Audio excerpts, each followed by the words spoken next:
এই গল্প যতটা আনন্দের ততটাই বেদনার, তবে বেদনার পালা শেষ হয়ে শুরু হতে পারে তাদের আনন্দের জীবন।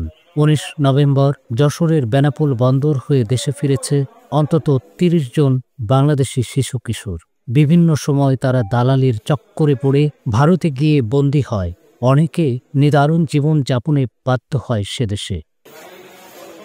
ভারত থেকে দেশে ফেরা 30 শিশুর মধ্যে এক কিশোরীর সঙ্গে কথা হয় risingbeauty.com-এর। 19 নভেম্বর সন্ধ্যার দিকে ভারতের পেট্রাপোল ইমিগ্রেশন পুলিশ এই বাংলাদেশি শিশু কিশোরদের বেনাপোল চেকপোস্ট ইমিগ্রেশন পুলিশের কাছে হস্তান্তর করে। ভারতে আসলে একটা ভাইয়া ছিল, তো ভাইয়ার সাথে আমি বর্ডার ক্রস করি। অ্যাকচুয়ালি ভাইয়া যায় না, ভাইয়া মিমু নামে একটা আপু ছিল আমার, তো ওনাকে দেয়, ওর সাথেই চলে যাই। যাওয়ার পর হচ্ছে বর্ডারের কাছে বিএসএফ আমাকে ধরে নেয়। তারপর আমি সুকন্যা হোমে থাকি 1 বছর 11 মাস। তারপর আজকে দেশে ফিরছো, কেমন লাগছে? অনেক ভালো লাগছে। বেনাপোল ইমিগ্রেশনের সামনে গোলাম মর্তজা নামে একজন অভিভাবকের সঙ্গে কথা হয়। আমার ভাতিজা মোহাম্মদ রিফাত হাসান, বাড়ি আমার কুড়িগ্রাম জেলার ভুরুঙ্গামারী উপজেলা। সে 9ম শ্রেণীর ছাত্র, রোল নাম্বার 1, বিলিয়ন স্টুডেন্ট। কিন্তু স্কুল থেকে সে নানার বাড়িতে গেছে বেড়াতে, পাশেই বর্ডার, ওইখানে কোনো কাঁটাতারের বেড়া ছিল না। হাঁটতে হাঁটতে আনমনা হয়ে সে ইন্ডিয়ার ভিতরে ঢুকে পড়ে। সেখানে কোনো বিএসএফ ছিল না, কিন্তু ঢোকার পর যখন বিএসএফ কে দেখছে, ভয় পেয়ে সে ভিতরে ঢুকে পড়ছে। ভিতরে ঢুকে পরে একটা বাজারে চলে যায়, শালমারা বাজার। সেখান থেকে ওখানকার কিছু জনগণ তাকে ধরে অপরিচিত মনে করে জিজ্ঞাসাবাদ করে ভয়ভীতি দেখায়। নায়াসিনামাইড ও স্যালিসাইলিক সমৃদ্ধ লিলি ফেস ওয়াশ, যা ফেসের ডেড স্কিন সেল দূর করে দেয় দ্বিগুণ ফাস্টার ব্রাইটেনিং। আমাদের আত্মীয় স্বজনের মাধ্যমে ওইভাবে আইনি মোকাবেলা করি। তারপরে আমরা জানতে পারলাম তার কোনো সাজা হয় নাই, দেশে ফেরানোর প্রক্রিয়া। গত এপ্রিল মাসের 14 তারিখে সে গ্রেপ্তার হয়। আজকে আমরা নভেম্বর মাসের 19 তারিখে তাকে ফেরত পেলাম।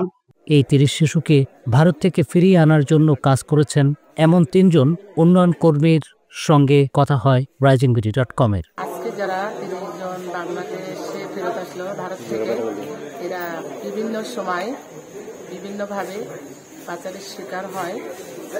বিভিন্ন জেলখানা থেকে আমাদের ওখানে আমাদের মতো সংস্থা এখানে জিম্মায় নিয়ে তাদের কাছে ছিল 3 থেকে 4 বছর, কারণ 2 বছর এরকম মেয়াদে আছে। 19 তারিখ জাস্টিস অ্যান্ড কেয়ার মাধ্যমে কিশোর কিশোরী 30 জন ভারত থেকে প্রত্যাবাসনের মাধ্যমে বাংলাদেশে নিয়ে আসা হয়েছে। তাদেরকে আমরা দিদির মাধ্যমে পরিবারের কাছে হস্তান্তর করা হবে। এদের মধ্যে 19 জন ছেলে শিশু এবং 9 জন মেয়ে শিশু। এরা 2 বছর আগে দালালের খপ্পরে পড়ে বিভিন্ন সীমান্ত দিয়ে ভারতে পাচারের শিকার হয়। ফেরত আনা সব শিশুকে তাদের পরিবারের কাছে হস্তান্তরে কাজ করছে ঝিকরগাছা ও যশোর প্রশাসন। আজ 30 জন শিশু যাদেরকে রিপ্যাট্রিয়েট করা হয়েছে, জেলা প্রশাসন যশোর সম্মানিত সুযোগ্য জেলা প্রশাসক জনাব মোহাম্মদ আশেক হাসান স্যারের নির্দেশনা মোতাবেক জেলা প্রশাসন, উপজেলা প্রশাসন এই 30 জন শিশুকে, বাংলাদেশি শিশুকে, যাতে তাদের নিরাপদ আবাসস্থলে ফেরত পাঠানো যায় এবং তাদের অভিভাবকের কাছে হস্তান্তর করা যায়, এই জন্য আমরা উপজেলা প্রশাসন, জেলা প্রশাসন কাজ করছি। সাথে আমাদেরকে বিভিন্ন এনজিও, আমাদের ইমিগ্রেশন পুলিশ, বিজিবি, স্বরাষ্ট্র মন্ত্রণালয়, পররাষ্ট্র মন্ত্রণালয় সকলে একত্রে আমরা একটা টিম ওয়ার্কের মাধ্যমে এই 30 জন শিশুকে নিরাপদ আবাসস্থলে এবং নিরাপদ আশ্রয়ে যাতে ফেরত পাঠানো যায় সেই বিষয়ে আমরা কাজ করছি।